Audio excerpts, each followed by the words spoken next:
കുരുക്ഷേത്രയുദ്ധം തുടങ്ങാനൊരുങ്ങിയ ആ നിമിഷത്തിൽ ഭൂമി മുഴുവൻ ഒരു നിശബ്ദമായ ഭയത്തിൽ മൂടപ്പെട്ടിരുന്നു. ആകാശം പോലും ഒരു വലിയ സംഭവത്തിന് മുന്നോടിയായി നിൽക്കുന്ന പോലെ തോന്നി.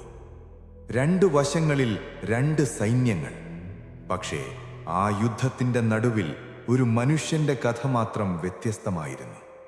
ജനനം കൊണ്ട് രാജകുമാരൻ, ജീവിതം കൊണ്ട് നിരാകരിക്കപ്പെട്ട ഒരാൾ. അവൻ കർണൻ. പക്ഷെ ആ യുദ്ധത്തിന്റെ ഫലം ഇതിനകം തന്നെ അറിയുന്ന ഒരാൾ അവിടെ ഉണ്ടായിരുന്നു, കൃഷ്ണൻ.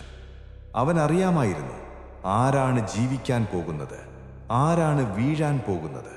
പക്ഷെ അവനൊന്നും മാറ്റിയില്ല. ഇവിടെ തന്നെയാണ് ആ ചോദ്യം തുടങ്ങുന്നത്. കൃഷ്ണന് കർണനെ രക്ഷിക്കാമായിരുന്നില്ലേ? കർണന്റെ കഥ യുദ്ധത്തിൽ തുടങ്ങുന്നതല്ല, അത് ആരംഭിക്കുന്നത് അവൻ ജനിച്ച നിമിഷത്തിൽ നിന്നാണ്. രാജകുമാരനായി ജനിച്ചെങ്കിലും താൻ ആരെന്നുള്ള തിരിച്ചറിവില്ലാതെ വളർന്ന ഒരാളായിരുന്നു. അവന്റെ കഴിവുകൾ അതിശയകരമായിരുന്നു. പക്ഷേ സമൂഹം അവനെ സ്വീകരിച്ചില്ല. അവന്റെ ജനനം ചോദ്യം ചെയ്യപ്പെട്ടു. ആ സമയത്ത് അവന്റെ ജീവിതത്തിൽ വന്ന ഒരേ ഒരു മനുഷ്യൻ, ദുര്യോധനൻ. അവൻ കർണനെ ഉയർത്തി. അവനൊരു രാജാവിന്റെ സ്ഥാനം നൽകി. ഒരു മനുഷ്യനായി അവനെ അംഗീകരിച്ചു. ആ നിമിഷം മുതൽ കർണന്റെ ജീവിതം മാറി. അവനെടുത്ത ഒരു തീരുമാനം, ജീവിതം മുഴുവൻ സൗഹൃദത്തിനായി ജീവിക്കുമെന്ന്. യുദ്ധത്തിനു മുൻപ് കൃഷ്ണൻ കർണനെ ഒറ്റയ്ക്കു കണ്ടു, എല്ലാം മാറ്റാൻ കഴിയുന്ന ഒരു സത്യവുമായി. അവൻ പറഞ്ഞു, നീ പാണ്ഡവരുടെ സഹോദരനാണ്.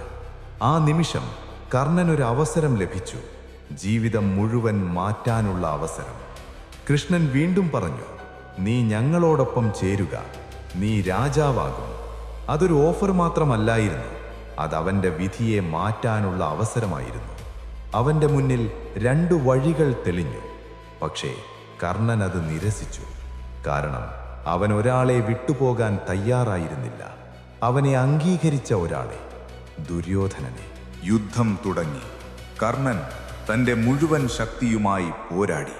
അവൻ അർജുനനെ തുല്യമായ ഒരു യോദ്ധാവായിരുന്നു. പക്ഷേ ഒരു നിമിഷം എല്ലാം മാറി. അവന്റെ രഥത്തിന്റെ ചക്രം ചെളിയിൽ താന്നുപോയി.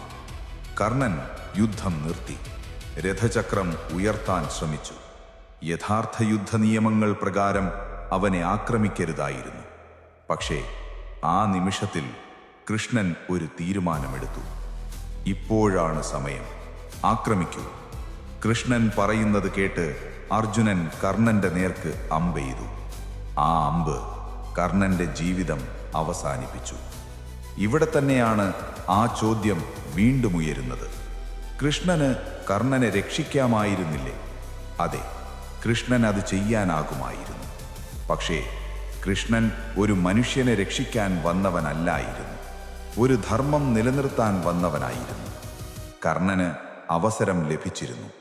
പക്ഷേ അവൻ തന്നെയാണ് അവന്റെ വഴി തിരഞ്ഞെടുത്തത്.